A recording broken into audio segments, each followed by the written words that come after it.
Hello, everyone, and welcome to a brand new episode of the JD Podcast Record Club, where each week one of us picks a record for everyone to listen to, and then we review it. And this week, we're going to be talking about my recommended record. We're going to be talking about progressive rock legends, Rush. We're going to be talking about their 2002 album, Vapor Trails. First of all, we've had this channel for more than 3 years and have not formally talked about Rush in any capacity. I've mentioned them on some of the segments we've done this year, like now segments wise, but we haven't dedicated a full review to any of their albums, which is a crime that I needed to rectify. But which one? Rush have a litany of classic albums. We are all three of us huge Rush fans, and we'll even go to the bat for some of the more controversial releases that the band have had in the past. So it opened an interesting window for me to be like, why don't I talk about something that's a little bit less discussed, a little bit less in the popular canon, and maybe give some shine to an album I think is particularly underrated. And I don't have, I'm spoiled for choice in terms of underrated Rush albums, but the one I wanted to zero in on for the longest time is probably what I would consider the most underrated Rush album. And that's for a plethora of reasons, but it is Vapor Trails. Vapor Trails comes at the turn of the century, basically. So this is, Rush are a little bit past their Imperial era here, but for the longest time, they sort of moved into this 80s synth place where they kind of lost some of their classic rock, fans as they went on after albums like Signals and what have you. And after all that, they kind of come full circle, and they started around in the 90s to kind of return to some of their older sounds. Albums like Counterparts, for instance, that's an album that's sort of in this era that's kind of similarly constructed. But this album in particular, I wanted to talk about because it's very contextually important to the band, and specifically one member of that band, and because the initial reception to this was kind of, I guess, clouded by the fact that the mixing on the original version on this album is borderline fucking unlistenable. We're specifically reviewing the remixed version of Vapor Trails, which is the definitive version of the album, which changes the unfortunate fate of the original, which was Loudness Ward into Oblivion. And this is a 66-minute long album, so listening to that is a great way to give yourself a horrible fucking headache. But now we have the definitive version of this album. And in terms of what this means for Rush as a band, it has a little bit to do with one Mr. Neil Peart, and comes off of the back of two particularly horrible tragedies that involved the death of his daughter, which tragically happened in, I believe, a car accident when she was on her first day of college. Like, she was on her way to university, and then that was where she died. And the death of Neil's wife. So this is an album that was written, I don't know if it's in tandem with the novel Ghost Rider. I'm not sure which came first, actually, but basically Neil has an entire book called Ghost Rider, which is one of the songs on here that deals with what he did in the wake of these tragedies, where he essentially got on a motorcycle and just basically went on this huge cross-country road trip of just, trying to find himself. Yeah, self-discovery and grieving and just trying to deal and reckon with everything that had happened to him. And I mean, that's fucking horrible. And then after that, he goes and he basically writes the music for Vapor Trails. And a lot of the music on here directly interrogates ideas of grief, ideas of loss, ideas of perseverance, travel, being in transit, all that kind of stuff. But other than that contextual information, I think what makes Vapor Trails special is that this is an album where they just go back to basics. It's a classic progressive rock album.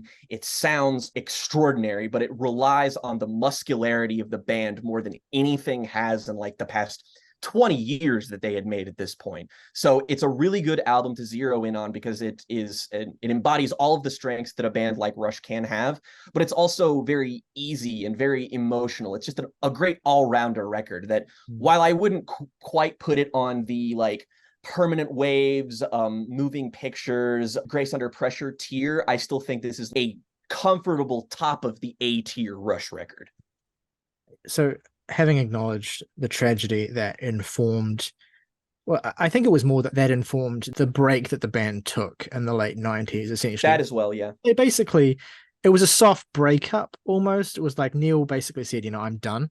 making records, and he needed to go through that process of grieving and that process of having that time to himself and of having that experience of traveling across the country and writing Ghostwriter, which came out the same year as this album. So I believe they probably were ways of getting back into producing art and expressing himself that Neil was doing in tandem. But a big part, I think, of the narrative of this album, apart from that, is also the narrative of Rush as a musical unit and of Neil Peart, Geddy Lee, and Alex Lifeson finding each other again, finding how to have the sorts of chemistry that allowed them to make their greatest records. And that's not to say that they had been in a particularly fraught period in terms of their relationship with each other in the 90s. I don't really know all that much about that level of it, so I couldn't speak to that.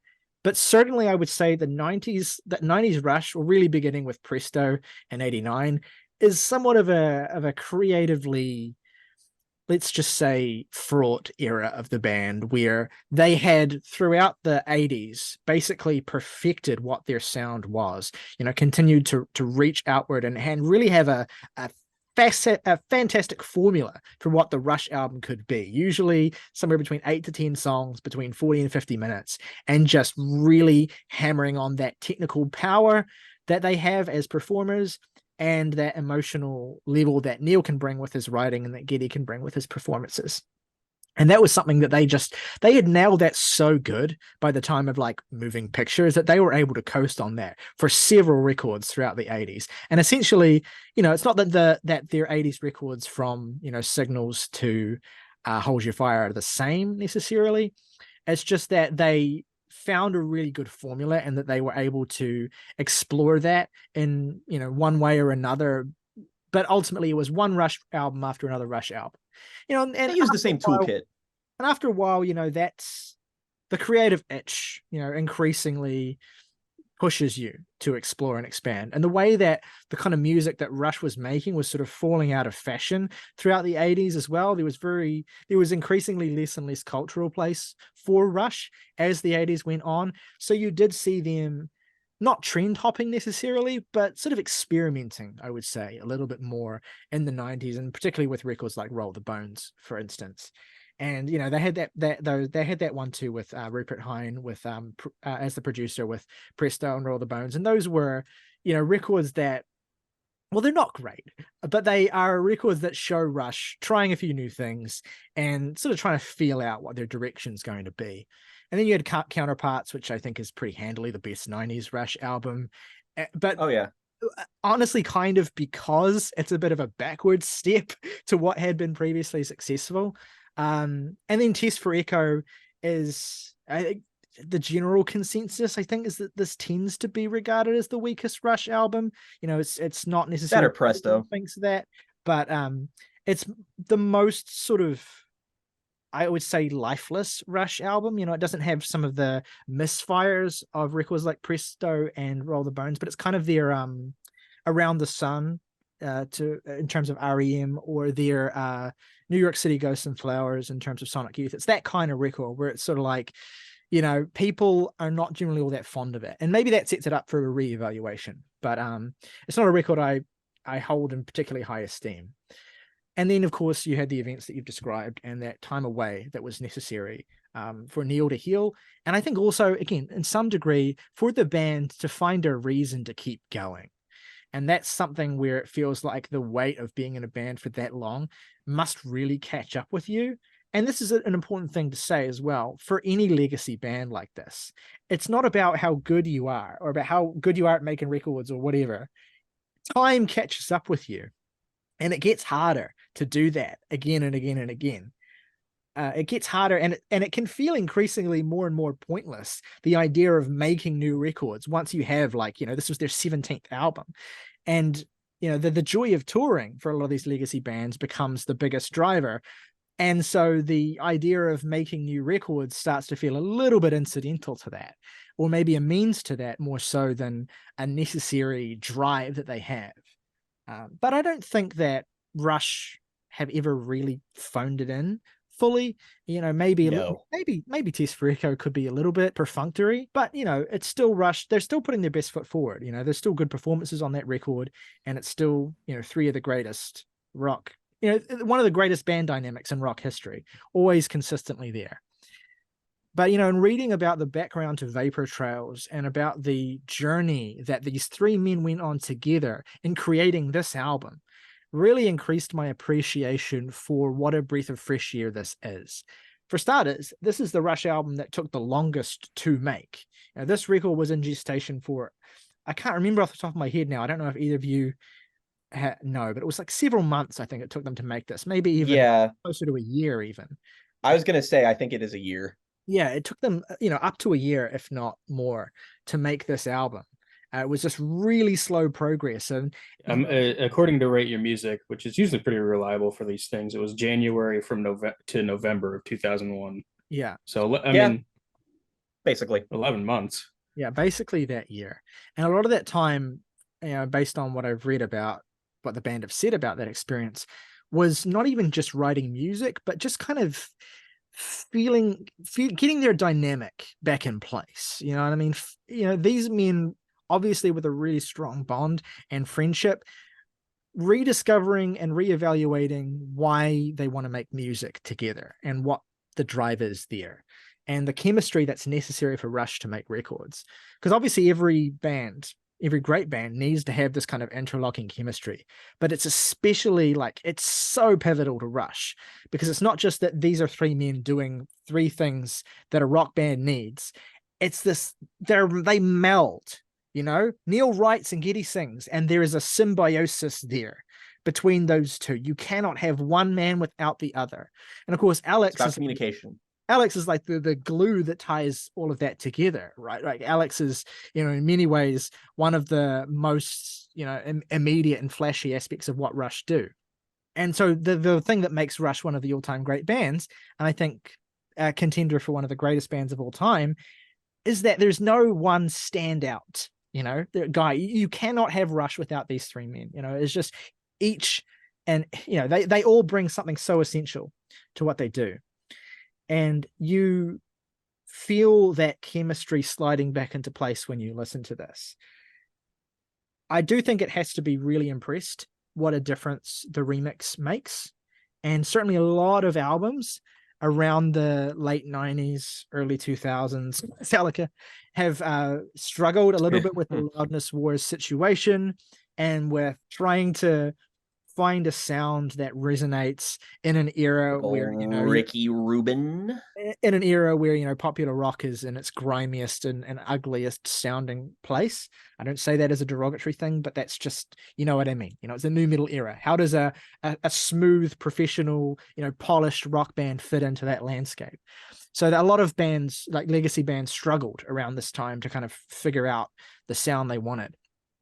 And so I think it really is a testament to the power of that remix, how much more alive Vapor Trails feels in that remixed form.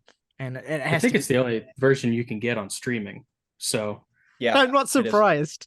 I certainly didn't struggle to find it. Yeah. So yeah, obviously the band have fully endorsed it. And so it's important to acknowledge because, you know, to some degree, the issue with loudness and the issues with brick walling is, I imagine, must have been a hurdle for some people with the album and upon its initial release, even though that was a fairly common trend around that time. The biggest issue with the Loudness Wars thing is not just that the original Vapor Trails is as brick-walled as it is, because there's plenty of albums that are like that, you know, heavy rock records that are like that you can kind of, if you get into that mindset, it works. It's just that Rush are a band where you think of Rush, you think of the polish, you think of the pop, you think of the slickness, you think of everything being so machine oiled, right? But of course, having that human component. It's like Rush are a band that sound like machines and the precision of their playing, but are also unmistakably so human in their expression. It's a weird thing with Rush that makes them so, I think, enduring and appealing. As you're listening to three men achieve perfection in a way that feels as though it's so, it can't really be possible for humans to do sometimes. So that's important. I think that all of that story and understanding the dynamic of Rush and understanding why the band works in the first place is key to getting into Vapor Trails, I think. And yeah, Neil's writing with this record does obviously show off the journey that he's been through. It's not explicitly a record about grieving, it's a record about healing. It's a record about healing yourself. And it's a record about having the energy to wake up every day, basically. And it's obviously so informed by that cross-country experience that he went through. Morgan, I haven't really heard from you at this point, and I can kind of consider you the biggest Rush acolyte of the three of us. Where does this record And you've sit? got the shirt. Yeah. Where does this record yeah. fit in the canon for you, and what's your relationship with it like? As far as the Rush canon goes, this is, it's between this and Clockwork Angels for that number 5 spot in the top 5. It is interesting the way that, from Presto onwards sort of played out for Rush. Because really, I don't even think Rush really have any bad songs. Even there are some choices that were made, but usually I still find myself enjoying the Roll the Bones, the title track. Good ass song. I will make no apologies. I like, it's fun. Even the rap verse is fun. It's just entertaining. No matter what they're doing, they're hitting a baseline of entertaining. Yeah. And that holds true to all of their albums to some degree. I think Test for Echo is my least favorite for the reason that it just excites me the least. Even though it also has some highlights like the title track. Every Rush album without fail has an absolutely show-stopping song on it.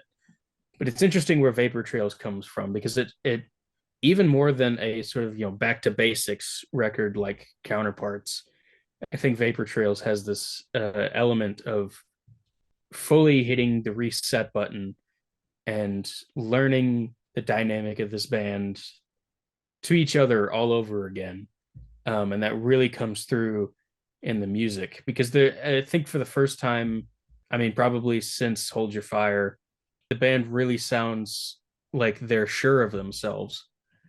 I think this is the first time since Power Windows that they really fully just put their foot forward into something, and it completely pays off. Back when I was finally crossing off, every Rush album, listening to each one of them, I was putting together a best of Rush playlist, which is just the best songs from every album into one giant playlist, and it ends up being like 8 hours long.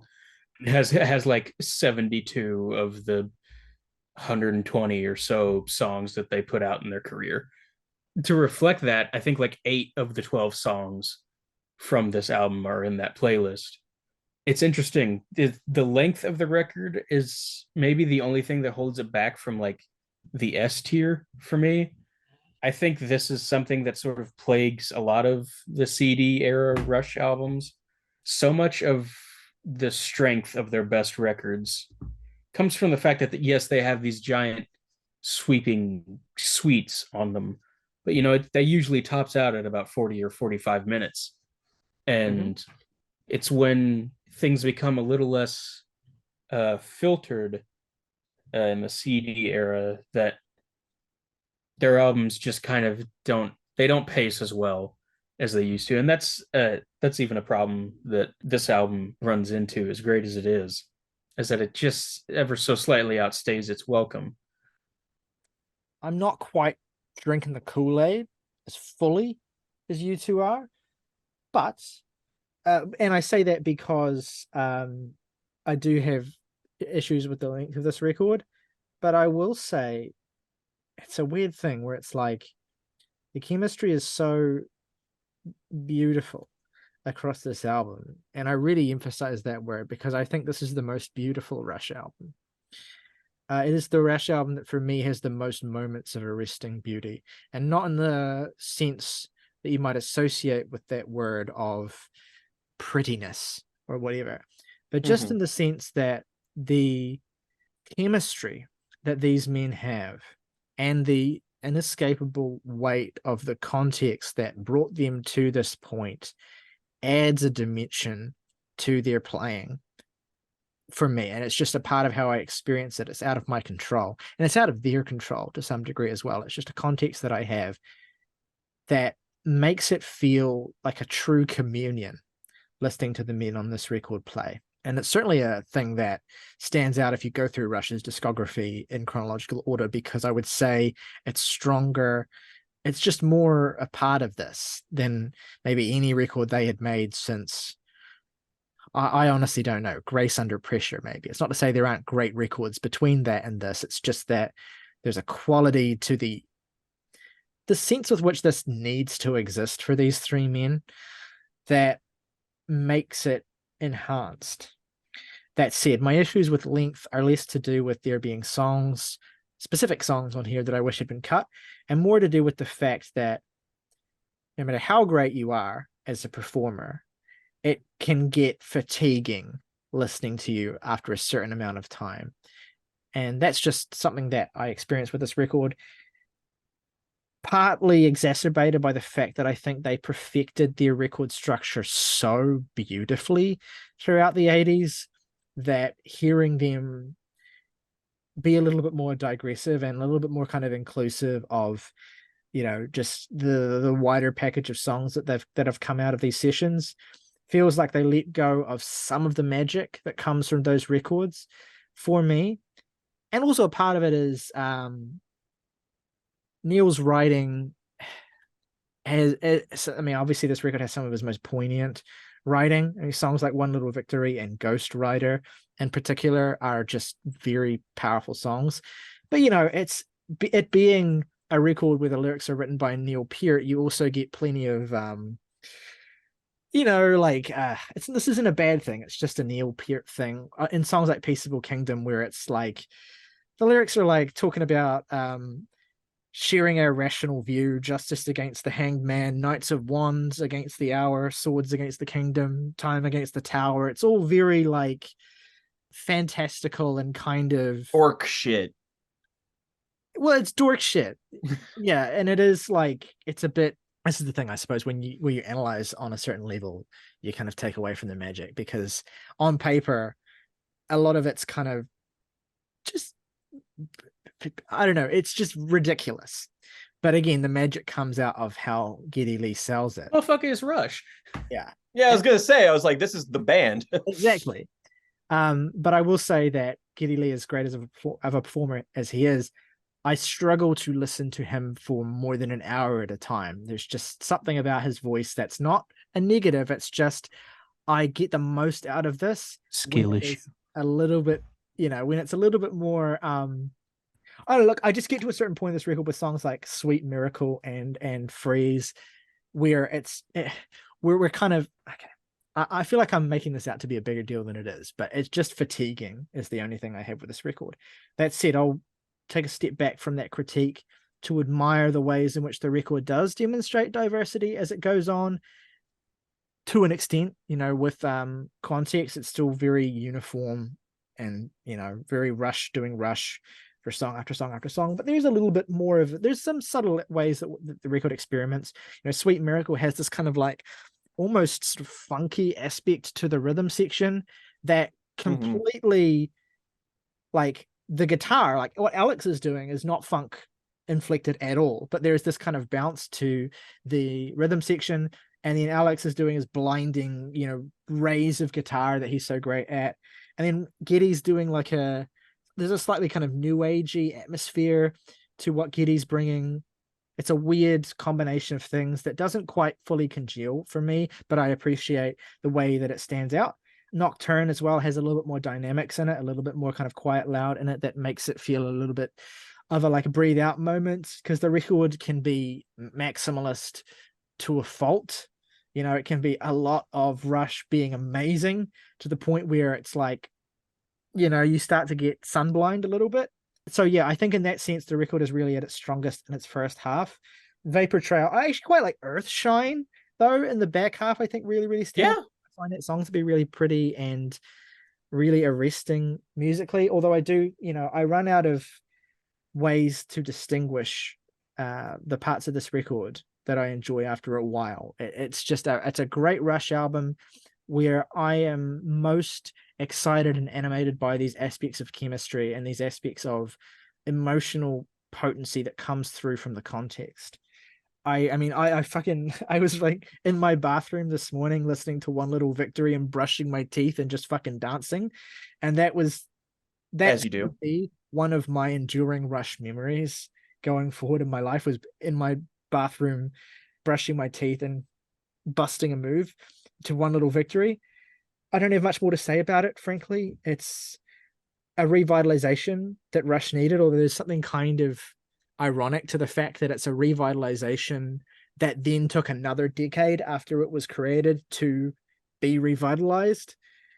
There's something so labored about this album in every way. I don't mean that in a bad sense. Like, it took a year to make, and then when it was made, it was sounded wrong, and then it took 10 years to be corrected, and now it's just this, like, it's this product of toil, right? It's this product of struggle and suffering and like combative effort to get to this point. And so marveling upon it, it's like, you know, appreciating that pain and toil and effort that went to getting it to this point that it's at.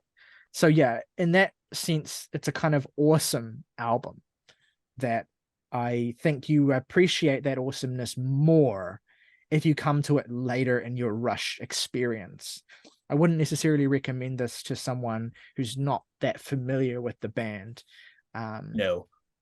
But yeah, it's a beautiful album. I like the idea that it's a product of strife. That's kind of why I don't necessarily mind that I think that the back half is a little bit weaker. And again, it's really only marginal to the degree to which I think that, is that this is an album that feels like it is actively fighting to be heard by someone.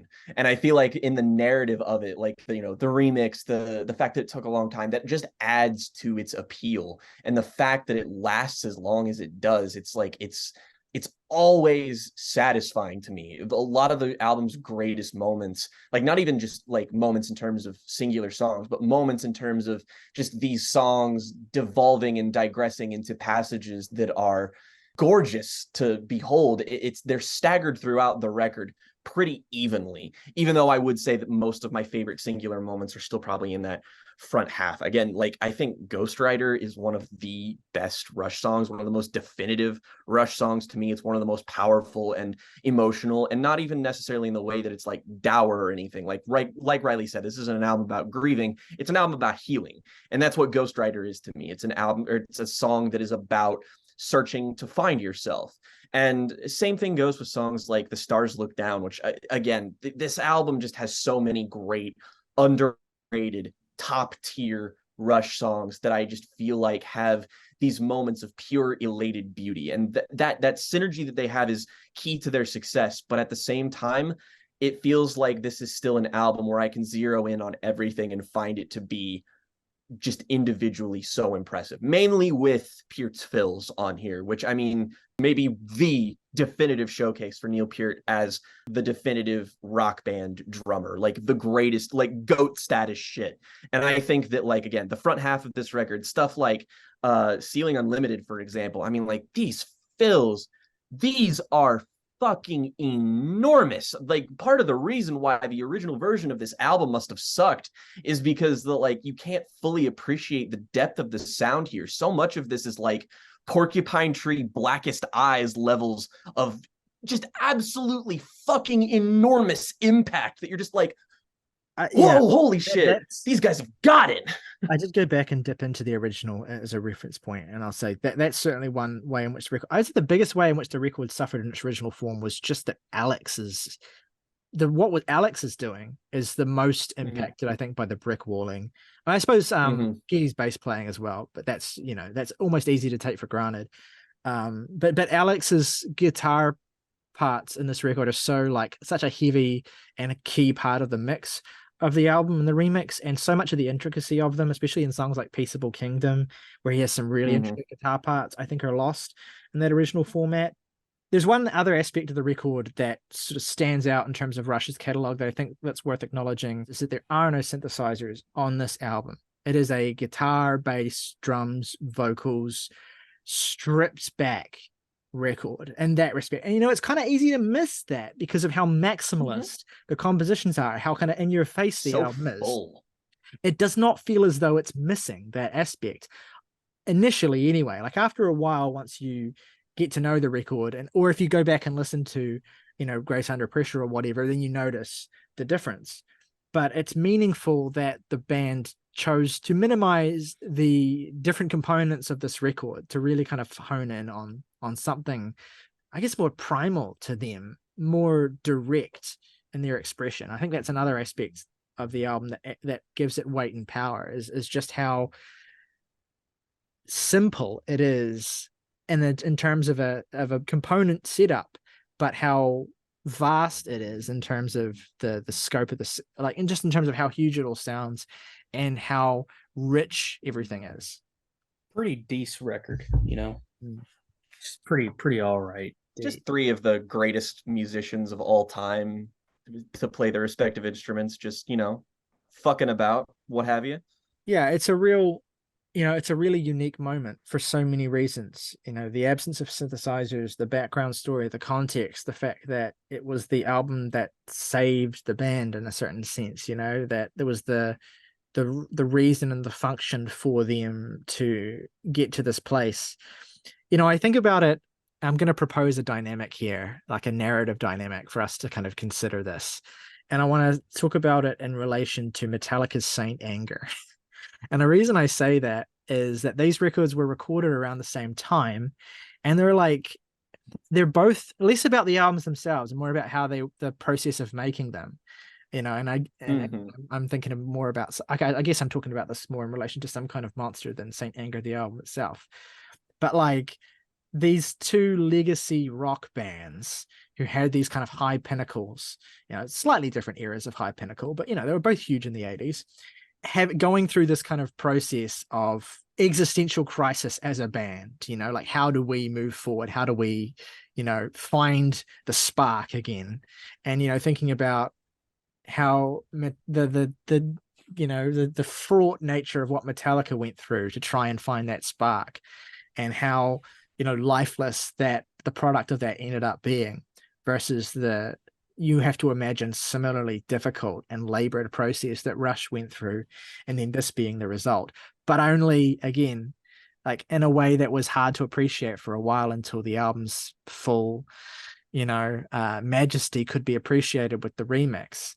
It would still be a record with a lot of issues, but it makes you wonder a little bit about what a Saint Anger that's been vapor trailized might be like to experience. I wonder if you could even do that to that album. It's so intrinsic to their respective identities as bands that it's very telling that when they were in similar places as people and as bands, being fraught like they were, that Rush doubled down to make this very like stripped back, plainly sort of beautiful record that's inflected with a lot of kind of vastness, I guess, and scope. And then Metallica kind of like they throw the baby out with the bathwater and just kind of like they shove in a bunch of shit. They do a bunch of new shit they've never done before. They overthink everything. It's just that's the key difference, is that to me, this isn't disparaging when I say this, but it's like, to me, Vapor Trails is an album that feels effortless. It feels like these three musicians are just like the music just kind of pours out of them naturally. Whereas with Metallica, that is with Saint Anger, it's like that's an album where its key problem is that everyone is trying way too fucking hard. Well, yeah, that's true. I regret bringing up this comparison because they're records with very different philosophies. Like Rush would never make a record that has the kind of emotional tone of Saint Anger, because Rush are about, life and vibrancy and unity, the power of the world and like the natural energies in the soil, man, and the sun and shit. And Rush is a band about the dirt. And Metallica with that record where, the whole point of its identity was, depression and darkness and sadness and lingering in that. So yeah, very different albums. I just found the timelines and the stories behind them and the issues with production to be interesting parallels. You just can't, there's no way to make that snare sound good. Yeah. It's just rotten to the core. You'd have to re-record the whole album. This album, on the other hand, that snare. Ooh. Yeah. I also Oh. Neil, God drummer. I also feel like to some degree the conversation around this band musically focuses a little too much on him, but I get it. You know, he is. Yeah. Alex Lifeson is the greatest living guitarist, and I think I guess the most underrated aspect of Rush is probably Geddy, is that like he kind of gets a little bit of shit for his singing voice being an acquired taste, even though I think he's an incredibly skilled vocalist. Like, yeah, he's kind of a like love him or hate him kind of thing, but I still think he's great and he's really talented and dexterous. But like his bass playing, oh. Well, in a lot of respects, Geddy is the most impressive member of the band because he's the polymath, right? He's the singer, he's the and he plays the synthesizer. You know, those are three very different things that involve very different skill sets. And the fact that he's able to, you know, that the stuff he does, the way he plays the bass and the way he plays the synthesizer, admittedly not on this record, but typically the way he does that is never perfunctory. He's always like going out there and the synth lines that he writes and the bass parts that he does and in the way he delivers Neil's lyrics. It's, you know, Geddy deserves maybe more flowers than he gets indeed because of how much he does for the band on different levels. Yeah, anyway, we could this is a real like some real like guys being dude shit here, just talking about, you know, the most impressive member of Rush. We could go on and on like this. I feel like I should have a beer in my hand while we're having this conversation. We're out on the fence and King of the Hill.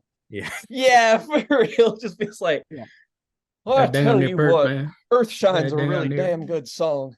Yeah, I'll tell you what about that Neil Peart, man. He hit the snare down and get the hi-hat and shoo.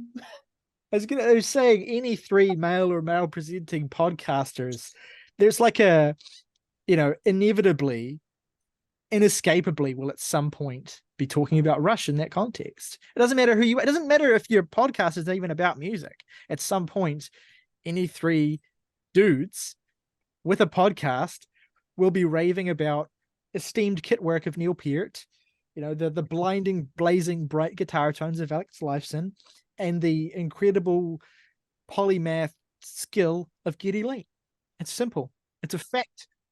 Let us know at home what you think of Vapor Trails by Rush. Where do you feel that it fits in the canon? What's your relationship with the record like? Is there anyone out there who would ride for the original mix as well? I just feel like I have to ask that because we've just kind of operated from an assumption that has no merit, but maybe there's someone out there who prefers the album in that version. Whatever your thoughts are on this record, let us know in the comments below as well. Let us know if you want to hear us talk about Rush some more as well. Like I said, it's a miracle that we've taken this long to do this. I was even saying to Morgan last night, I was like, you know, kind of just flirting with the idea of like, maybe we should do a Rush retrospective. And I said that in hushed tones because it would take like 2 years to do at the rate we do things. But anyway, if you want more Never Rush, stopped us before. If you want to go above and beyond and support us directly for just $1 a month, you can become a member of the Jams and Tea family. Get your name in the title call of every video on this channel. Plus, if you want to recommend us music to talk about in our Jams and Tea Now videos, your recommendation will go to the top of the pile. Until next time, though, folks, rock over London, rock on Chicago, United Airlines, fly the friendly skies.